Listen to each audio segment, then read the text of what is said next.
জয়গুরু জয়গুরু জয়গুরু। মহাপ্রভু কথা 118।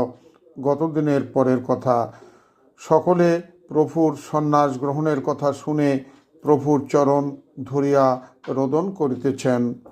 ভগবান তিনি ইচ্ছা করলেই কোটি ব্রহ্মাণ্ড সৃষ্টি ও ধ্বংস করিতে পারেন, কিন্তু ভক্তের মনকে বুঝাইতে পারেন না।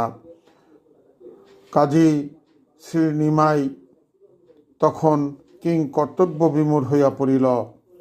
প্রভু অনেক পরে শান্ত হয়ে ভক্তদের ধীরে ধীরে বলিতেছেন, তোমরা শান্ত হও, আমার এ দেহ তোমাদের, তোমরা আমাকে যেখানে সেখানে বেচিতে পারো।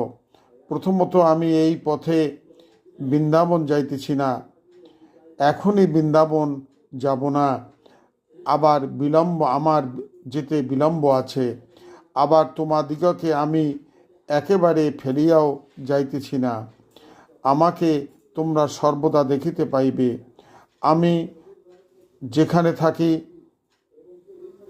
সেখানে তোমরা স্বচ্ছন্দে যাইও, আমিও মধ্যে মধ্যে তোমাদিগকে দেখিতে আসিব। তোমরা যখনই সংকীর্তন করিবে তখনই আমি তোমার মধ্যে স্থলে নাচিব। শ্রীবাস, তোমাকে বলিতেছি শোনো, তোমার ঠাকুর ঘরে আমাকে পাইবে। আরেকটি কথা সকলকে বলিতেছি, তোমরা যখন শ্রীকৃষ্ণ ভজনা করিবে, কি আমার জননী কিংবা বিষ্ণুপ্রিয়া কি ভক্তগণ সকলে আমাকে দেখিতে পাইবে। আমি তোমাদের কাছে এই কথা অঙ্গীকার করিলাম। সকল ভক্ত মনে করিলেন প্রভু স্বয়ং ভগবান, তিনি যা করেন ভালোর জন্যই করেন।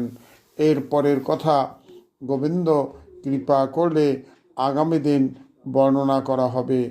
জয় রাধে, জয় রাধে, জয় রাধে।